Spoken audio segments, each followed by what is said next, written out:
करने की जरूरत नहीं है, क्योंकि किसान का वैसे ही बहुत इस आज के टाइम पर खर्चा हो चुका है, बहुत ही ज़्यादा। हर किसान परेशान है। मैं किसी भी किसान की बात करूं, चाहे वो सब्जी वर्गी करता हो या अनाज वर्गी करता हो या गन्ना किसान हो, सभी को बहुत ही समस्या इस बार आती हो। आपकी फसल 55 से 60 दिन या 65 से 70 दिन के बीच में हो चुकी है, तब आपको क्या काम करना है जिससे आपकी फसल का उत्पादन बहुत ही अच्छा आगे चल के मिले आपको, गेहूं की फसल का, और ढहने की समस्या भी आपको ना देखने को मिले।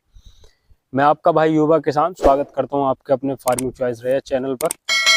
किसान साथियों, जैसे मैंने बताया कि अगर आपकी फसल गेहूं की 55 से 60 दिन और 65 से 70 दिन के बीच में अगर हो चुकी है, तो हमें किन किन चीज़ों का ध्यान रखना है और कैसे हमें अपनी गेहूं की फसल का उत्पादन बढ़ाना है, क्या क्या सावधानियां बरतनी है और किस तरीके से सही फर्टिलाइज़र और खाद का हमें उस टाइम पर इस्तेमाल करना है। तो जैसे हम किसान साथी सभी जानते हैं, गेहूं की जो फसल है वो 120 दिन की फसल होती है और टाइम टू टाइम ये चेंज होती रहती है वैरायटियों के साथ। जो फसल ये गेहूं की थी वो कुछ कम पीरियड की भी आ चुकी हैं, कुछ शॉर्ट टाइम की जो वैरायटी हैं वो साथियों मार्केट में भी आ चुकी हैं, और वो किसान अपने खेत के अंदर बिजाई भी करते हैं।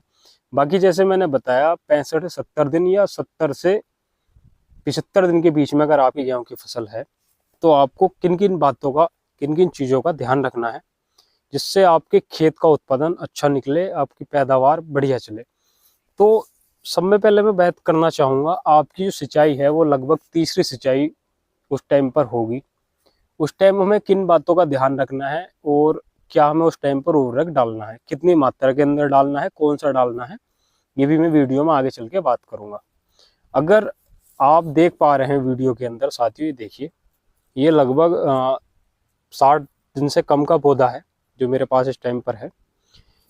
ये जो इसकी ट्रिलिंग थी, ये देखो, ये देख पा रहे हैं आप, ये तीन जो इससे जो 2 ट्रिलिंग आई पौधे से, ये इसका मदर सूट है साथियों, जिससे ये दाना जर्मिनेट हुआ था।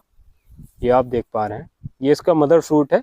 2 इससे ट्रिलिंग आई थी, तो इन दोनों ट्रिलिंग की और इसकी मदर सूट की आप दोनों की लंबाई अगर देख पा रहे हैं वीडियो के अंदर, ये देखिए, तीनों की बराबर इस टाइम पर हो चुकी है।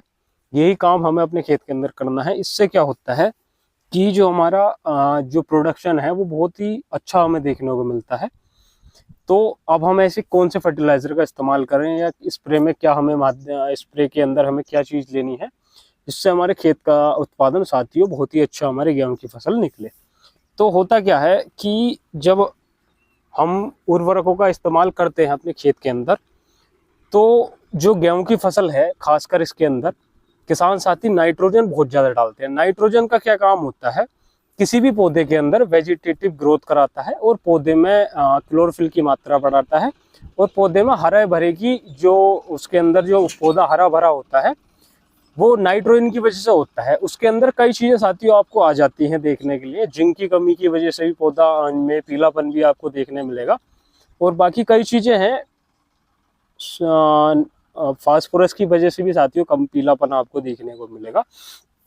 तो उस टाइम पर आपको करना क्या है, अगर आप लेट हो चुके हैं, तो अगर आप स्प्रे, आपकी फसल पीली आपको देखने मिल रही है, उसके अंदर पीलापन आपको ज़्यादा देखने मिल रहा है फसल के अंदर, तो देखने मिल रहा है फिर से, तो देखो थोड़ा सा ये हमें समझना होगा, क्योंकि हम फर्टिलाइज़र ज़्यादा डाल चुके हैं।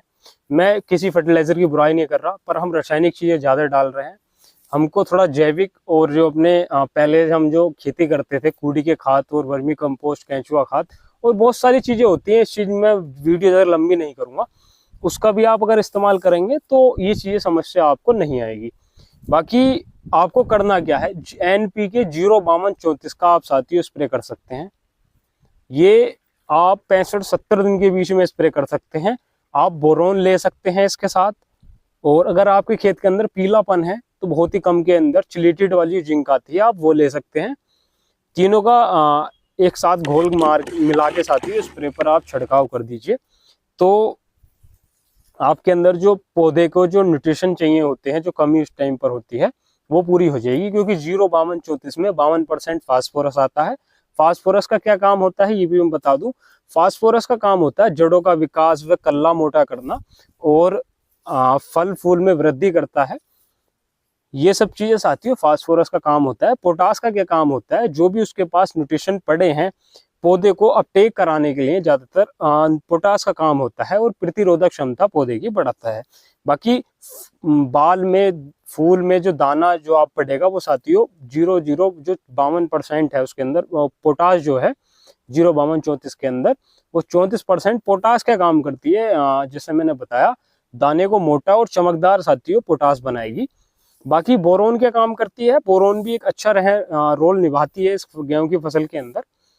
जैसे ये देख पा रहे हैं आप इंटरनोड की जो दूरी है ना वो बोरोन थोड़ा कम कर देती है साथियों, जिससे हमारा पौधा आगे चल के बरसात में जब बारिश आती है तो ढहेगा नहीं, उससे हमारा उत्पादन फिर आगे चल के साथियों घटता है। क्योंकि जब पौधे हमारी गेहूं की फसल ढह जाती है तो हमारा उत्पादन बहुत ही कम हमें देखने को मिलता है। बाकी आप उस टाइम पर थोड़ा नाइट्रोजन का भी अगर इस्तेमाल करना चाहें तो आप 5 किलो फिर 1 बीघे के अंदर आप नाइट्रोजन भी डाल सकते हैं। क्योंकि उस टाइम पर थोड़ी सी अगर आपको कमी लग रही है तो आप नाइट्रोजन डालिए। बाकी अगर मैं फिर यही बात कहना चाह रहा हूँ, अगर आपको ये सब काम करने के बाद भी दिक्कत दिखाई दे रही है अपने खेत के अंदर तो आप पहले सबसे पहला काम करिए सोइल टेस्टिंग कराइए। और भी कुछ ना कर सकते तो साथियों पीएच अपने खेत का चेक करिए, मिट्टी का चेक करिए, पानी का चेक करिए, फसल लगने के बाद उस कीचड़ का पीएच चेक करिए। इसके ऊपर मैं पूरी वीडियो अपने चैनल पर लेके आने वाला हूँ, आप विजिट कर साथियों देख सकते हैं। बाकी ज़्यादा आपको खर्चा करने की ज़रूरत नहीं है क्योंकि किसान का वैसे ही बहुत इस आज के टाइम पर खर्चा हो चुका है, बहुत ही ज़्यादा हर किसान परेशान है। मैं किसी भी किसान की बात करूँ, चाहे वो सब्जी वर्गी करता हो या अनाज वर्गी करता हो या गन्ना किसान हो, सभी को बहुत ही समस्या इस बार इन सालों के अंदर आने वाले देखने को मिल रही है। उसका कीटनाशक का, फंगीसाइड का और तरह तरह के जो काल्पनिक जो किसानों ने सोची भी नहीं थी वो बीमारियां उनके खेतों के अंदर अब देखने मिल रही हैं। बाकी आप वेस्ट डिकम्पोजर, जीवामृत, ये छोटी छोटी चीजें हैं साथियों मैं हर वीडियो में बताता हूँ, आप इस्तेमाल करना स्टार्ट करिए। वरना कुछ टाइम के बाद एक मजबूरी हो जाएगी, किसान जबरदस्ती आपको फिर करना पड़ेगा। इससे आप खुद से ही अपनी आदत डाल लीजिए, आप इन चीज़ों का इस्तेमाल करें। बाकी जानकारी अगर साथियों कैसी लगी हो कृपया कमेंट कर जरूर बताएं। नमस्कार, धन्यवाद। ऐसी नई नई जुड़ी जानकारी के लिए हमारे चैनल को सब्सक्राइब कर लें।